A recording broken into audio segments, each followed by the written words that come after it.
My father-in-law slapped me at the baby shower, calling me defective. He didn't know I was 11 weeks pregnant. Enjoy listening my new story.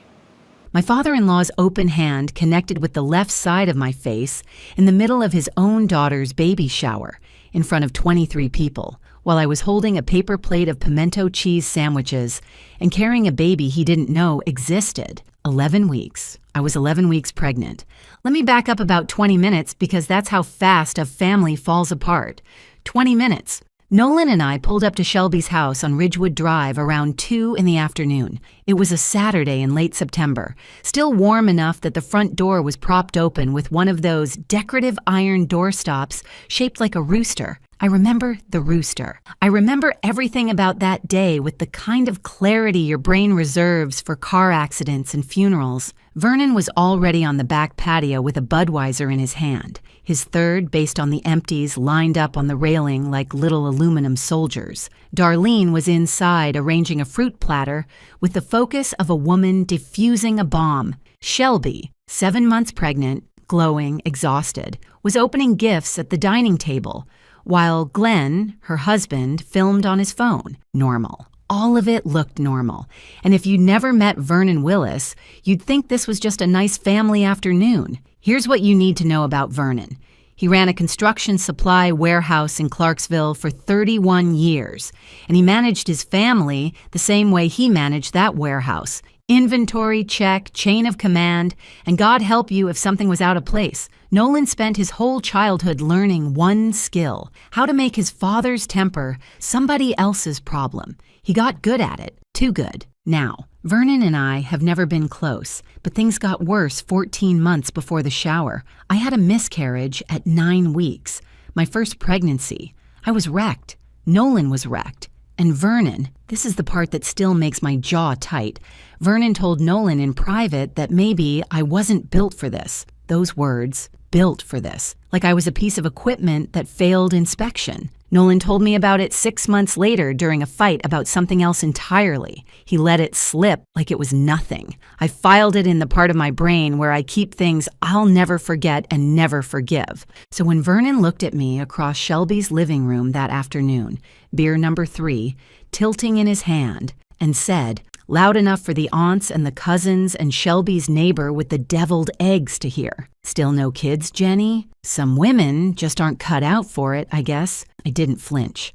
I'd been preparing for Vernon Willis my entire marriage. I looked at him and I said, calm as a glass of water. Well, Vernon, not everybody gets the timing they want. That's it. That's what I said. You can ask any of the 23 people in that room. His face changed. Not fast, slow, like watching milk curdle. He set the beer down on the counter and walked toward me, and I could feel the room get tight the way air gets tight before a storm. He leaned in close enough that I could smell the Budweiser and the Altoids he thought were covering it. "You've had a mouth on you since day one," he said, defective and disrespectful. I said, "Don't talk to me like that." His exact words after that. Actually, let me be careful here because 23 people heard the same moment, and every one of them remembers it slightly different. But what I heard standing 2 feet from his face was, "Somebody should have corrected you a long time ago." And then he hit me, open hand, left side of my face, hard enough that the paper plate flipped out of my hand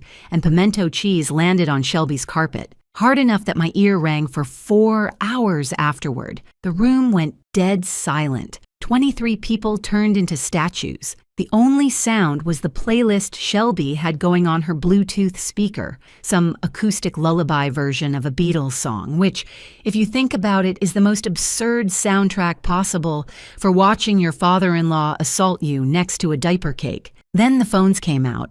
I saw at least 3 screens go up. My friend Brenna, who came as my +1 because she doesn't know how to say no to free food, had hers recording before Vernon's hand was back at his side. Vernon pointed at the room like he was addressing his warehouse crew. "That girl has been disrespecting me since the day my son brought her home." I turned to Nolan, my husband, the father of the baby currently the size of a lime inside me, the man who was supposed to be my person. He was standing by the gift table. His mouth was open, his hands were at his sides.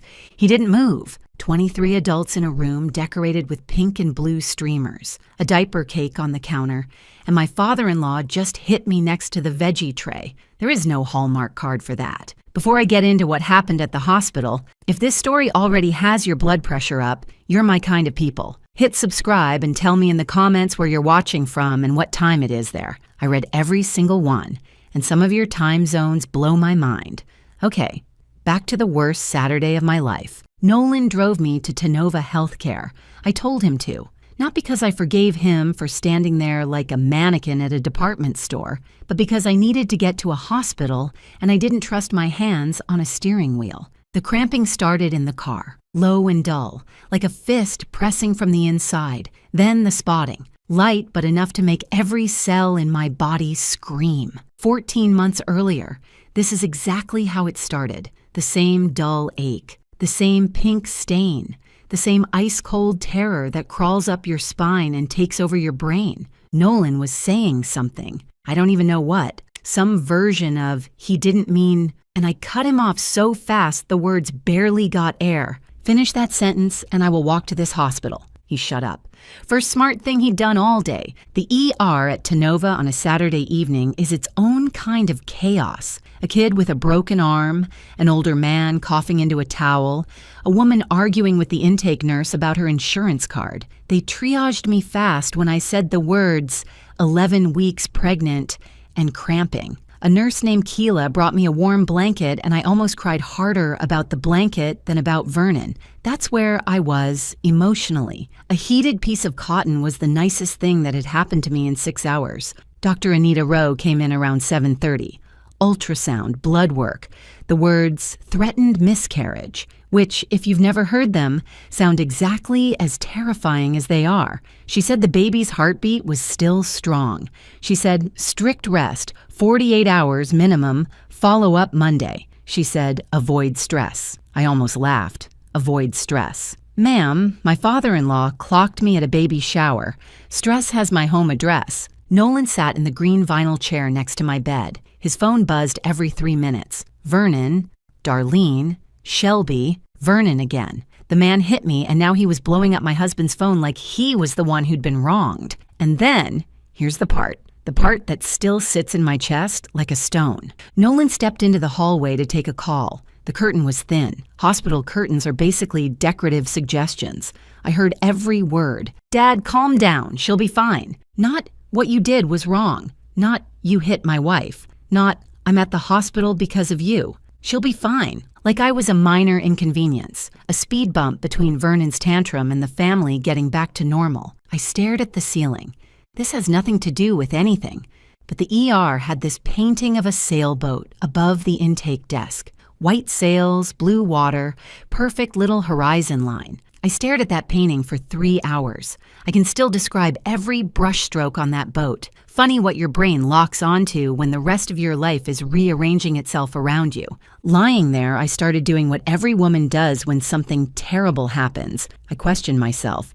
Was I overreacting? Vernon grew up in rural Kentucky in the 60s. Different era, different rules. He'd never hit me before. Maybe it was the beer. Maybe I shouldn't have talked back.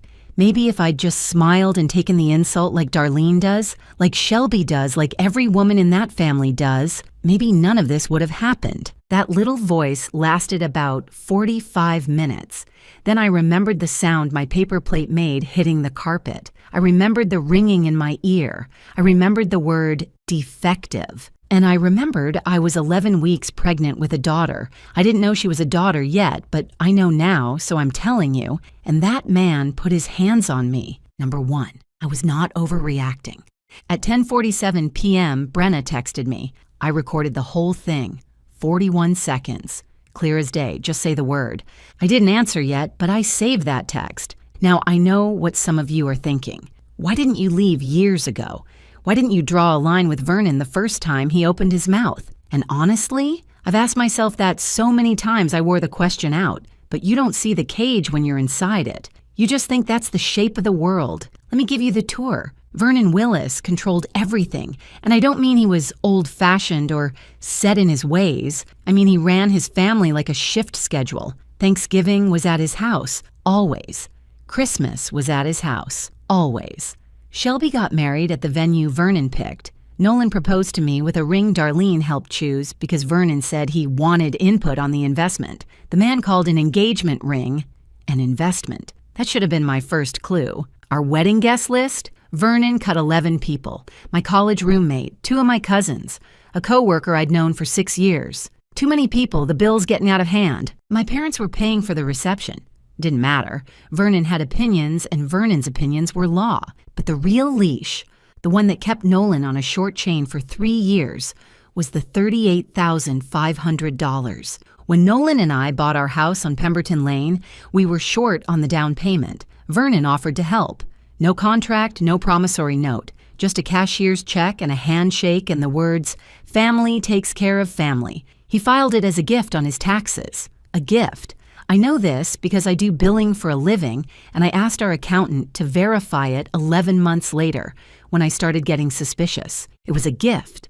Legally, financially, on paper, a gift. But Vernon never let it feel like one. Every disagreement, every holiday tension, every time Nolan pushed back on anything, I put that roof over your head, like a receipt he could wave whenever the balance of power shifted an inch away from him. Nolan heard it so many times he stopped hearing it at all.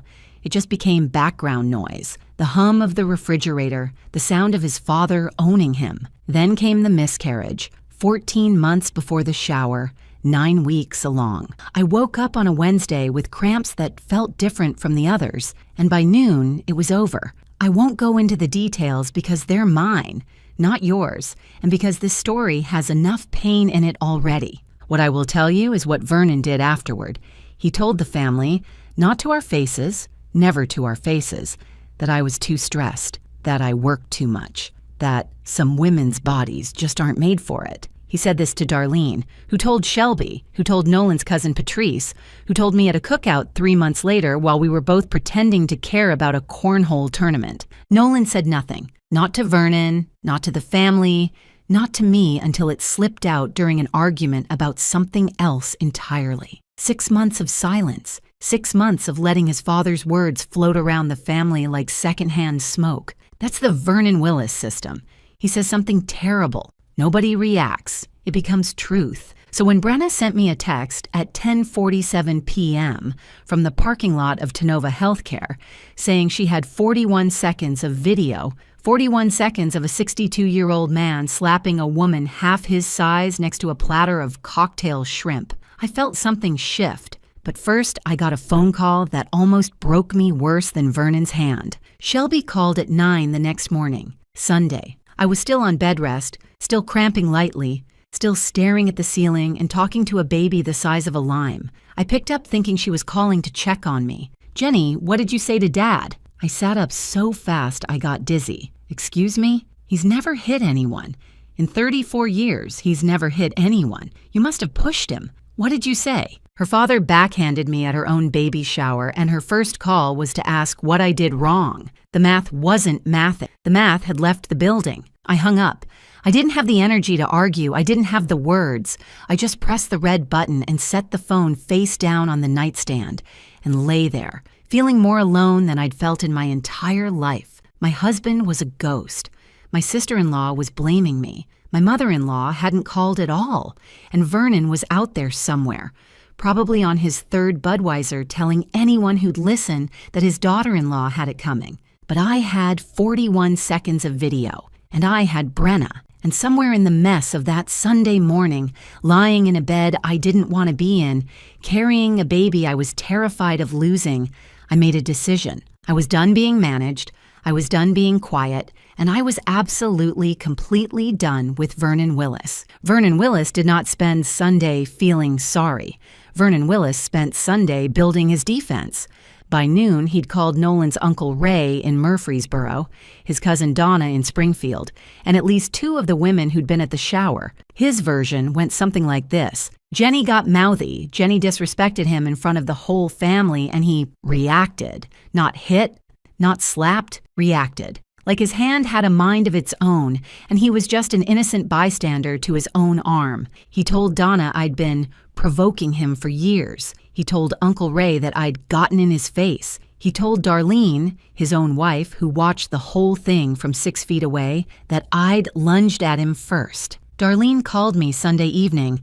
I almost didn't pick up. When I did, I heard exactly what I expected. "Jenny, honey, you know Vernon has a temper, but he loves this family. Can we just move past this for the baby's sake?" She meant Shelby's baby. She didn't know about mine. Nobody did except Nolan and my OB and now the ER staff at Tenova. I said, "Darlene, he hit me." She said, "He didn't mean it like that." I need to stop for a second here. This part still sits heavy. Okay, I'm good. There's nothing lonelier than telling someone you were hurt and hearing them explain to you why it doesn't count. Darlene had been doing this for 37 years, absorbing Vernon's anger, translating it into something softer, handing it back to the world in a version everyone could swallow. She wasn't evil. She was exhausted. But in that moment, her exhaustion and my bruise were two different problems, and I couldn't carry both. Then came the money. Monday morning, Vernon texted Nolan. Not called, texted, because apparently threats are more efficient in writing. "I want my $38,500 back. You have 60 days. Don't test me, son." Nolan showed me the text with the face of a man watching his house flood from the inside. Jenny, maybe we should just apologize. Just to keep the peace. He's my dad." I stared at him. This man I married. This man I was growing a human being for. And he was standing in our kitchen on Pemberton Lane, suggesting we apologize to the person who assaulted me, because that person was his father, and his father had been training him to fold for 31 years, and the training was holding. I didn't yell. I wanted to, but I didn't. I said, "That money was a gift. He filed it as a gift. He cannot legally demand it back." Nolan said, "You don't know my dad." "I know the tax code, Nolan. That's enough." He went to bed. I didn't. At 11:30, I sat on the bathroom floor with my laptop and started reading Tennessee assault statutes. Here's what I found. A slap. One open hand slap, no visible bruise, at a family gathering where half the witnesses are related to the person who hit you, often goes nowhere. It's a Class A misdemeanor at best. Vernon could say it was a tap. He could say I bumped into his hand. He could hire a lawyer who plays golf with the county judge and make the whole thing evaporate. My legal options weren't a brick wall. They were a wet napkin. So now, my husband wanted to apologize. The law was a question mark. Shelby thought I provoked it. Darlene wanted me to move past it. Vernon was telling the extended family I was the villain. And I was 11 weeks pregnant, sitting on cold bathroom tile at 1 a.m., wondering if I was the only sane person in this family or if I was actually the crazy one. I almost packed a bag. I'm telling you, my mom's house in Bowling Green is 2 hours north. I know the route by heart. I-24 to exit 2, left on Nashville Road, right on Dishman Lane. I could have been there by 3 in the morning. I could have slept in my old twin bed with the quilt my grandmother made and pretended none of this was happening. I called Brenna instead. 1:30 a.m. She picked up on the second ring, which tells you everything about Brenna Oglesby. I was ugly crying, not the delicate kind. The kind where your nose runs and your words come out in chunks and you sound like a seal with a head cold. I can't do this. I can't fight his whole family. I can't fight Vernon and Darlene and Shelby and my own husband all at once. Brenna let me cry for about 90 seconds. Then she said, "Jess, 23 people watched him hit you. I have it on video. 41 seconds. His hand, your face, clear as day. He's not winning this." I didn't feel brave. I didn't feel strong. I felt like a woman on a bathroom floor at 1:30 in the morning who hadn't eaten since the pimento cheese sandwiches at the shower, and whose back hurt, and whose ear was still faintly ringing. But I didn't pack the bag. Vernon texted Nolan demanding $38,500 back. This man retired with a $1,400 a month pension and a base boat he takes out twice a year. Where exactly did he think that money was going to come from? The publisher's clearinghouse? Tuesday morning, I did 3 things. First, I drove to the Clarksville Police Department on Commerce Street and filed a report. Officer named Dustin Prewitt, young, patient, took my statement, and Brenna's video on a USB drive. He didn't promise an arrest. He didn't promise anything, but the report existed. Paper trail, date stamped, on the record. Vernon Willis struck Genevieve Willis at a family gathering on September 28th in the presence of 23 witnesses. That sentence now lived in a system Vernon couldn't charm, bully, or intimidate. Second, I had Brenna airdrop me the video. I saved it in 3 places: my phone, my laptop, and a Google Drive folder I shared with Brenna entitled Insurance. 41 seconds. I'd watched it 9 times by then. Each time I noticed something new. The way Vernon's shoulders squared before the swing. The way Darlene's hand went to her mouth, but her feet didn't move. The way Nolan, my Nolan, just stood there with his arms at his sides like a boy waiting to be dismissed from the principal's office. Third, and this was the hard one. I sat Nolan down at the kitchen table after dinner. He'd made spaghetti, which he only does when he feels guilty, so the apartment smelled like garlic and regret. I turned off the TV, I put my phone face down, and I said the sentence I'd been rehearsing in my head for 3 days. I am 11 weeks pregnant. Your father hit me while I was carrying your child. If you don't choose us right now, me and this baby, I will choose us without you. Nolan didn't argue. He didn't deflect. He didn't say, "That's just Dad." He put his face in his hands and he cried. Not the angry kind. The kind that comes from somewhere deep and old, from a place that's been locked shut for years. He cried like a man grieving a father who never existed, the one he'd been making excuses for since he was 5 years old, the one who was supposed to be safe, the one who was supposed to protect people instead of hitting them next to a tray of cocktail shrimp. He said, "I know. I've always known what he is. I just didn't want it to be real." That was the most honest thing Nolan Willis had ever said to me, and it broke my heart and put it back together in the same breath. He picked up his phone. I'm calling him. Speaker on. I sat across the table and listened. Vernon answered on the first ring, already loud, already performing. "Finally, your mother's been worried sick. When are we putting this behind us?" Nolan's voice was flat, steady, a voice I'd never heard from him before. "Dad, she's pregnant." 2 seconds of silence. Then Vernon said, "What?" "Jenny is pregnant. 11 weeks. You hit a pregnant woman, Dad." I could hear Vernon breathing. Then, "Well, how was I supposed to know that?" That was his answer. Not, "Oh my God," not, "Is she okay?" not, "Is the baby okay?" How was I supposed to know that, like the pregnancy was the problem? Like hitting a non-pregnant woman would have been fine. Nolan closed his eyes. "That's your answer." Vernon's voice got louder. His default when he's losing. "You're choosing her over your own blood. After everything I've done for you, I put that roof." "You're going to talk to me about blood?" Nolan said. "Your blood is growing inside my wife right now, and you put your hands on her." I barely touched. "Goodbye, Dad." He pressed the red button, set the phone on the table between the spaghetti pot and the paper towel roll. And we sat there. And I'm going to tell you something petty. When Nolan hung up that phone, I didn't feel relief. I didn't feel victory. I felt hungry, like my body had been clenched for so long that the second it relaxed, my stomach just woke up and said, "Oh, hello, we haven't eaten since lunch." I made a peanut butter sandwich at the kitchen counter and ate it standing over the sink with tears still drying on my face. Glamorous? No. Real? Absolutely. That night, Vernon called back 4 times, voicemail, voicemail, voicemail, voicemail. The next morning, I texted Brenna, "Send the video to Shelby." She did.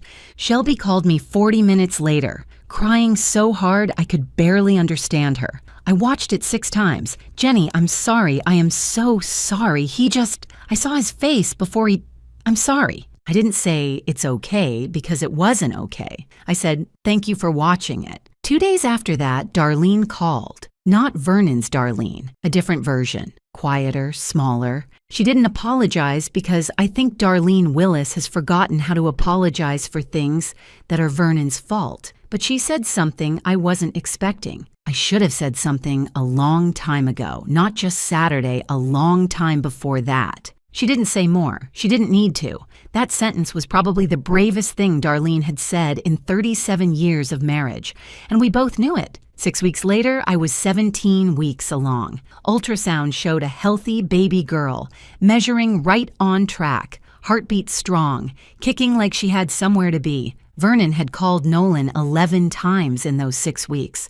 Nolan answered 0. Not because I told him not to. I never told him not to talk to his father.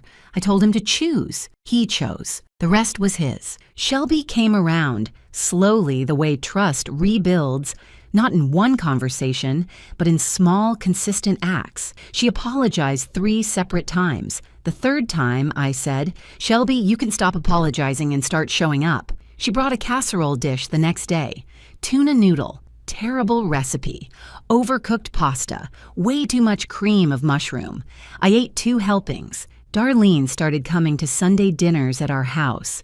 Alone. She'd drive over from the house on Whitfield Road, park her Buick LeSabre in our driveway, and sit at our table like a woman learning how to breathe in a room where nobody was going to yell. She held my hand once, 3 seconds, no words, just her dry hand over mine on the kitchen table, and then picked up her fork and asked Nolan to pass the rolls. That was Darlene's version of a revolution. The $38,500, Vernon never brought it up again because it was a gift, filed as a gift, documented as a gift, and Vernon knew it. He knew it when he wrote the check. He knew it when he filed his taxes, and he knew it when he sent that bluff of a text message. The leash only works if the dog believes it's a leash. We stopped believing. Vernon Willis, 62 years old, retired, base boat in the driveway that nobody asks him to take out anymore, a house on Whitfield Road where the phone doesn't ring on Sundays. He went from the man who ran every holiday, every decision, every conversation in this family, to the man nobody calls, not because anyone forbade it, not because there was some dramatic showdown or restraining order or courtroom scene, just because 23 people watched him show exactly who he was, and one by one, they quietly stepped away. He did it to himself, every single bit of it. The police report stayed on file. The video stayed in my Google Drive. I never posted it anywhere. I never needed to. The 41 seconds existed, and Vernon knew they existed, and that was enough. Some things don't need to explode to work. Sometimes the threat of the truth is louder than the truth itself. Last week, Nolan finished assembling the crib. It took him 4 evenings, 2 YouTube tutorial videos, and a vocabulary of words I won't repeat on this channel. I sat on the back porch and listened to him argue with an Allen wrench through the screen door, and I put my hand on my belly where our girl was doing somersaults, and I thought, this is what safe sounds like. Not silence, not fear, just a man building something badly for people he chose. Some men think being the loudest voice makes them the strongest person in the room. Turns out the woman holding the paper plate is the one who decides who stays. My next story on your screen right now, and trust me, you're going to want to hear how it ends.